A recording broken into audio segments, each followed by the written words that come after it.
Cuando hablamos de república, además de lo que todos ya sabemos formalmente, que son una serie de principios a los que adhiere nuestro texto constitucional en su artículo primero, las garantías y libertades individuales, la división e independencia de los poderes, la alternancia en el poder. Sobre todo cuando lo hacemos desde este lugar, pretendiendo generar un debate, no nos referimos solo a la letra del texto constitucional, sino a la serie de ideas y representaciones que la república, sobre todo nos referimos a la república significada y apropiada por los sectores dominantes de nuestro país a lo largo de la historia, las connotaciones que tiene, como contracara a lo que denominamos la democracia popular. Sabemos que esta serie de ideas y representaciones son las que han, digamos, calado en el imaginario de nuestras élites dominantes desde comienzos de nuestra historia como patria, élites que comenzaron mirando el país pero con los ojos puestos en Europa. Ideas y representaciones que provienen del advenimiento de la burguesía en la historia, allá por finales del siglo XVIII, principalmente en Francia, en Alemania y en Inglaterra, y que, basadas en la idea del progreso sustentado en la racionalidad occidental, adquirieron en aquel entonces, desde Europa, un pretendido carácter universalista que debe ser reproducido tal como se lo pensaba y se lo imaginaba desde Europa en el resto del mundo dominado, por cierto, en aquel entonces mayoritariamente por las potencias de Europa y en el caso nuestro principalmente por Gran Bretaña. Estas ideas que, como ustedes saben, giran en torno principalmente a la idea de la civilidad, la civilización, la igualdad, la libertad, pensadas, como digo, con pretensión universalista, es decir, civilización, la civilización europea como única posibilidad. Libertad, la libertad que a partir de la Revolución Francesa principalmente y la Revolución Industrial adquiere el proletariado para ofrecer su fuerza de trabajo, y la libertad de la burguesía, por un lado, para contar con las seguridades respecto de su propiedad privada, y por otro lado, la libertad para explotar la fuerza de trabajo de los desposeídos. Sobre esta idea de república es la que vamos a debatir, ya que es la idea que abrazan nuestras élites dominantes, y es la que intentaron desde el comienzo de nuestra patria, allí por 1810, 1813, si se quiere más concretamente, con Rivadavia, trasladar al país. El tema es que arrancaron con un problema desde el vamos, y es que las amplias mayorías populares no se sintieron removidas, atraídas por estos principios e ideas, no les resultaron atractivas, no participaron de la construcción de estas representaciones, más bien se vieron marginadas y excluidas de esta representación. Si pensamos que hablamos de un país postcolonial, dependiente, americano, mestizo, sujeto al arbitrio de las potencias de turno, en aquel entonces principalmente de Gran Bretaña, no había razón por la cual los sectores populares se pudiesen ver atraídos por esta idea de la república. Más bien todo lo contrario, al verse excluidos fue que en manos de los sectores populares fue tomando cuerpo y fuerza la idea de la cuestión nacional como contraposición a esta idea elitista de la república. Y así que nace lo nacional en la Argentina con un carácter esencialmente popular. Por eso hablamos de lo nacional y lo popular.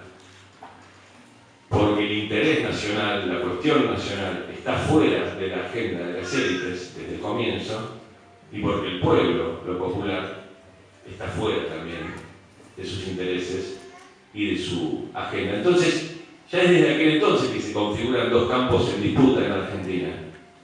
Por un lado, las mayorías populares en torno al interés nacional, sobre todo el interior profundo de la Argentina, y por otro lado, las élites que habitan mayoritariamente en la ciudad de Puerto de Buenos Aires, dueñas progresivamente de las tierras y del comercio exterior haciendo del país un enclave agroexportador que precisamente lesionaba los intereses de las mayorías nacionales y del interior del país. Esta disputa fue, como muchos de ustedes sabrán, abierta por lo menos hasta febrero del 52, de 1852, hasta la derrota de Caseros. Pero no por esto la disputa dejó de existir. En todo caso, luego de Caseros, las mayorías populares entran en un largo periodo de silenciamiento y de invisibilización. De algún modo, como que a partir de ahí van componiendo el humus de lo que mucho más adelante Raúl Escalabrino Ortiz denominaría el subsuelo sublevado de la patria. Pero la disputa permanece vigente e incluso la vigencia se traslada hasta el día de hoy. Tal vez en aquel entonces nominada de manera cartesiana por Domingo Faustino Sarmiento como la disputa entre civilización y barbarie, con algunas mutaciones en el tiempo, de forma, pero no de fondo, la disputa sigue siendo la misma, hasta el día de hoy en el que se habla de república o populismo. El discurso es el mismo.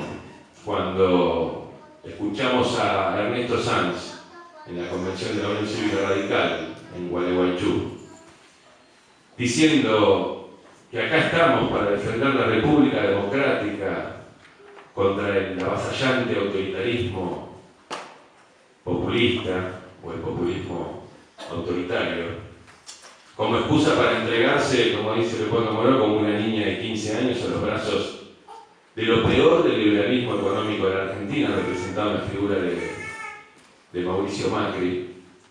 Entonces es la misma dicotomía la que utilizan: la república, que tendría que ser lo civilizado, y el populismo, que no es otra cosa más que la barbarie.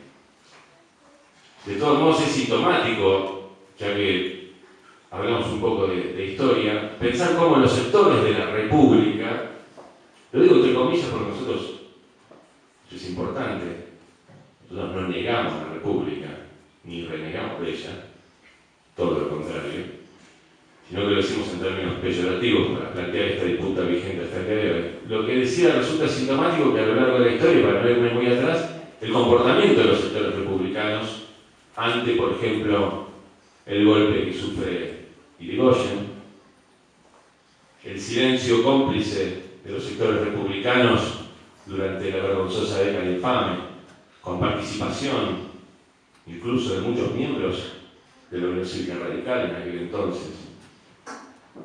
El silencio y la celebración y la alegría de estos sectores republicanos cuando se clausura el Congreso Nacional, se proscribe el partido mayoritario de la Argentina, el peronismo, durante 18 años, y se fusila a muchos activistas peronistas en la entonces triunfante y mal llamada Revolución Libertadora. Más que el silencio, la participación directa de estos mismos sectores en la última dictadura cívico-militar, teniendo el país en un baño de sangre en pos de la defensa de sus intereses minoritarios y mezquinos, como siempre. Y de ahí para acá, el silencio también y la participación de los sectores de la República en el triste desguace del Estado y entrega del patrimonio nacional durante los dos gobiernos de Carlos Menem. Y finalmente, en el reguero de sangre en el que se convierten las plazas de las principales ciudades del país, allá por diciembre del 2001, cuando Fernando de la Rúa recurría al estado de sitio y a las fuerzas represoras del Estado con tal de aferrarse unas horas más al poder. Como vemos, entonces, en nuestra historia, la hipocresía de la República no conoce límites. De todos modos, resulta interesante ver que estos dos campos en disputa a lo largo de nuestra historia, en la mayoría de las veces se han visto en una especie de empate en sus correlaciones de fuerzas. Un empate catastrófico, denomina estas situaciones que no se resuelven ni en pos de las mayorías ni en pos de las minorías y se prolongan en el tiempo con distintos picos. Lo denomina de esa manera Álvaro García Linera, el vicepresidente de Bolivia, porque por un lado tenemos a las mayorías populares con toda su fuerza cultural y de número, su sentimiento, pero sin el poder económico y sin el aparato cultural de su lado. Y por el otro lado tenemos a las minorías elitistas, con todo el poder económico, con el poder militar cuando han podido recurrir a él y sobre todo con el dominio del aparato cultural de su lado, pero sin la posibilidad de construir consensos en las mayorías. Por eso es un empate permanente que nunca se resuelve. Solamente el empate catastrófico se ha podido resolver a lo largo de la historia en aquellos momentos en los que ha podido advenir la democracia. Pero la democracia que dio voz, que dio voto y sobre todo que dio participación a las mayorías populares. En esos momentos el empate se rompió y entraron en crisis terminal los intereses de las minorías de la República Conservadora y toma forma precisamente la democracia popular. Esto es lo que ha sucedido en Argentina con sus características propias de su tiempo, tanto con Irigoyen como con Perón, y más acá en el tiempo con Néstor y con Cristina. La emergencia de líderes populares que han sabido interpretar de manera, a mi parecer personal, majestuosa, su tiempo histórico, el sentir de las mayorías y sobre todo interpretar y llevar adelante con coraje y con decisión los intereses concretos de las enormes mayorías. Esos fueron los momentos en los que, como decía, se rompió el empate y los sectores populares pudimos tomar el timón de esta patria. 32 años apenas entre los dos gobiernos de Irigoyen, los de Perón y estos 12 años, de 200 años de historia, la democracia popular nos permitió romper este empate. A mí hay una figura que me gusta mucho, que me la traje anotada para graficar estos momentos, que es del Martín Fierro, del primer libro de José Hernández, cuando todavía ni siquiera él imaginaba que iba a escribir, que se iba a convertir en una especie de saga, cuando él mismo ignoraba que todavía no iba a venir la vuelta de Martín Fierro con la derrota consumada del gaucho. Y en uno de sus últimos versos, cuando el mundo del gaucho y de los sectores populares entraba en un ocaso largo, pensemos que lo escribe en 1871, dice Fierro: y dejo rodar la bola, que algún día se ha de parar. Tiene el gaucho que aguantar hasta que lo trague el hoyo, o hasta que venga algún criollo en esta tierra a mandar. Y ni más ni menos que eso, advertido anticipadamente por José Hernández, fue lo que ocurrió en Argentina cuando la democracia popular pudo tomar forma y pudo ser conducida por estos líderes populares, cuyo poder reside y residió principalmente en haberle dado al pueblo, a las mayorías, un instrumento que les era negado en el resto de los periodos que recorren nuestra historia, que no es otro que la política con mayúsculas. La única manera de empoderar al pueblo y de hacerlo dueño de sus propios destinos, interpretados por liderazgos fuertes, como es en la historia no solo de Argentina, sino de nuestra América, como gustaba nombrar a América Latina a Galeano, a quien rendimos un homenaje también. Y eso es posible a través de la democracia. Por eso es que decimos que el movimiento histórico, lo escuchaba a Moroyo en un reportaje que hacía luego del discurso del presidente, y hablaba de las posibilidades de seguir construyendo el tercer movimiento histórico, que es el kirchnerismo. Es nacional, es popular y es democrático. Algo que hemos aprendido, creo, definitivamente en estos últimos 12 años, y de lo que en otras épocas de nuestra historia, por distintas razones que no vienen al debate de hoy, algunos sectores de que los sectores populares, para la redundancia, no han sabido valorar, o tal vez existían las condiciones para poner en valor una real democracia. Pero esta tercer pata es fundamental tenerla presente y defenderla con uñas y dientes, la democracia, porque como decía, es el único elemento que ha permitido a lo largo de la historia romper ese empate. Creo que la democracia defendida con la política, más bien diría, creo que la política, como digo con mayúscula, es tal vez una de las conquistas más importantes de estos 12 años, si no la más importante, sin la que no hubiesen sido posibles tantas conquistas logradas, ni serían posibles, ni serán posibles tantas otras conquistas por las que estamos yendo. Me parece incluso que la política es una conquista en materia de derechos humanos, porque es para los pueblos que habitamos los países periféricos, en vía de desarrollo, dependientes, como cada uno quiera llamarlos, es precisamente la posibilidad que tienen los pueblos de ir por la conquista de sus derechos. Era Hannah Arendt, pensadora alemana de origen judío, que decía: los derechos humanos no son ni más ni menos que el derecho a tener derechos. Y claramente no estaba hablando, o al menos si lo pensamos desde nuestra tierra, no se está hablando de un hecho consumado, de los derechos que ya existen, sino que está diciendo que los derechos humanos, al decir que los derechos humanos son el derecho a tener derechos, está planteando una lucha, algo para ir a conquistar. Y el instrumento por el cual se emprende esa lucha, esa conquista, es ni más ni menos que la política en manos de las mayorías.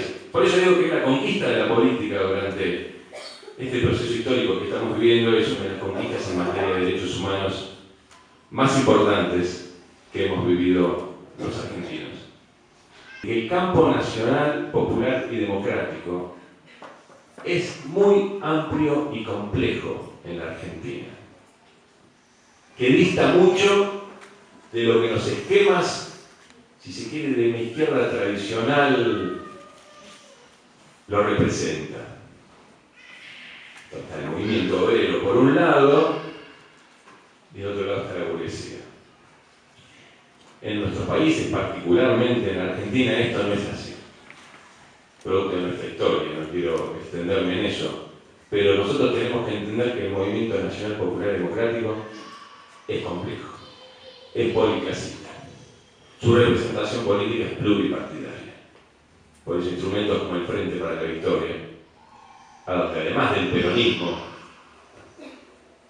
como si se quiere, de algún modo, columna vertebral de este tercer movimiento histórico, confluyen en él sectores como el radicalismo popular, sectores del socialismo, distintas expresiones que vienen de experiencias independientes, incluso muchos sectores de la ciudadanía que hoy forman parte del sustento de la base social de este proyecto político, sin experiencias políticas previas, ajenos a la pertenencia político-partidaria.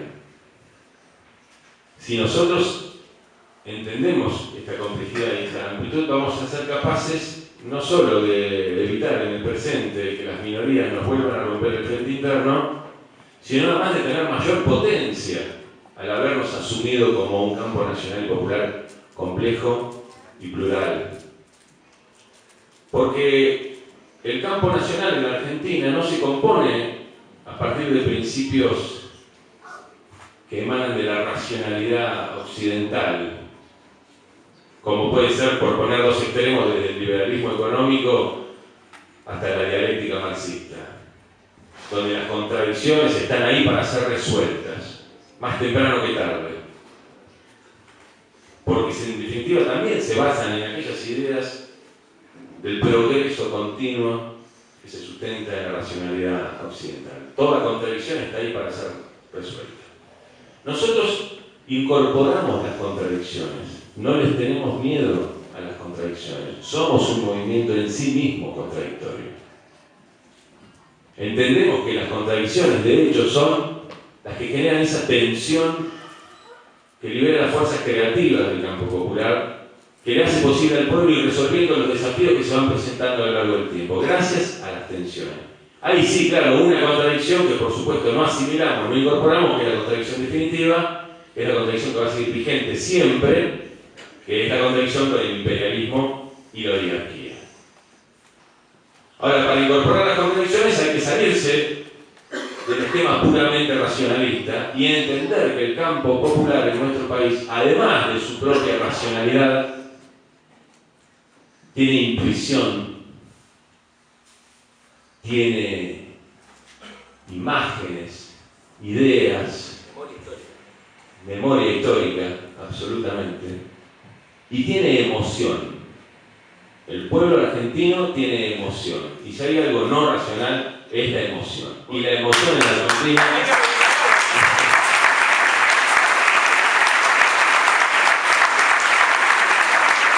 Porque la emoción en la Argentina ha movido montañas. De ahí la épica de las gestas populares. Ahora, si decimos que hay emoción, memoria histórica, imaginarios, es porque hay algo que construimos como pueblo en el imaginario, que así como los sectores dominantes, como decía al comienzo, construyeron a partir de una serie de principios e ideas que fueron configurando un imaginario en torno a la República como ese tótem que los reviste, que le da la excusa a sus discursos, hay algo que imaginamos también los sectores populares que es aún mucho más poderoso y potente que ese imaginario que le da forma a la República conservadora. Porque de otro modo no se explica la persistencia del pueblo en la historia argentina. Hubiese sido derrotado en algún momento de una vez y para siempre, y eso no sucedería ni sucederá jamás. Ese algo que construimos con emoción, con ideas en el imaginario del pueblo argentino, es ni más ni menos que la patria, compañeros. Construimos la patria. Por eso, cuando en una plaza repleta de compañeros y compañeras alguien grita ¡viva la patria! Y ese grito es replicado por todos, nos tiembla la voz, se nos llenan los ojos de lágrimas, porque en ese momento entendemos que eso viene del fondo, que ese viva la patria está viniendo de ese hoyo del que hablaba Martín Fierro. Tomamos real dimensión en ese momento y conciencia de que nosotros somos el subsuelo sublevado de la patria. Y de ahí adquirimos la fuerza y el carácter como pueblo que nos hace prácticamente invencibles. Pero ese imaginario en torno a la patria también es una idea en disputa en sí misma. Y una disputa que de hecho hemos perdido en varias ocasiones. Y hay que decirlo. Hasta hace poco tiempo atrás, una bandera argentina colgando de un balcón nos parecía cosa de fachos, de derechosos. Cantar el himno argentino a grito pelado era cosa de milicos. Habíamos perdido en el imaginario la disputa de sentido en torno a la patria. Porque la patria también significa cosas distintas para ellos y para nosotros. Para las minorías, para las élites, para la oligarquía vernácula y para el campo nacional, popular y democrático. Para ellos, en su imaginario, la patria es una mujer blanca,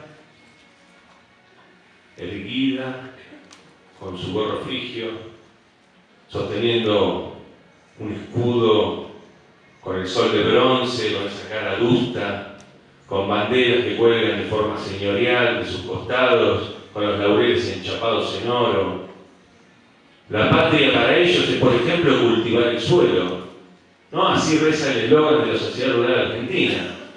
Cultivar el suelo es servir a la patria. Claro, su suelo, su tierra. Porque para ellos la patria es la propiedad. Por eso que siguen vigentes aquellos principios de la burguesía de finales del siglo XVIII en manos de estos sectores conservadores en lo político y liberales en lo económico. En cambio, para nosotros la patria es un pibito comiéndose los mocos en un semáforo conurbano. Ese pibito en una esquina cualquiera del conurbano, amenazado por el Paco, por el desempleo o el subempleo de sus padres. Y sobre todo, cuando decimos que la patria para nosotros es ese pibito, es porque en él está significado todo lo que falta para terminar de construir la patria en la Argentina. Por eso cuando Cristina nos plantea la patria es el otro, abre una puerta gigante. Nos da de nuevo como pueblo una consigna con una significación inmensa. La patria es el otro. Es un concepto tan amplio que tiene la capacidad precisamente de incluir la complejidad y las contradicciones del movimiento nacional y popular, su policlasismo, su pluripartidismo. Porque la patria es el otro, ¿quién puede negar que es un concepto profundamente peronista? ¿Quién puede negar que es un concepto humanista? ¿Quién puede negar que no es un concepto radical popular? ¿Quién puede negar que decir la patria del otro no es un concepto cristiano? ¿Quién puede renegar que la patria del otro no es un concepto esencialmente guevarista?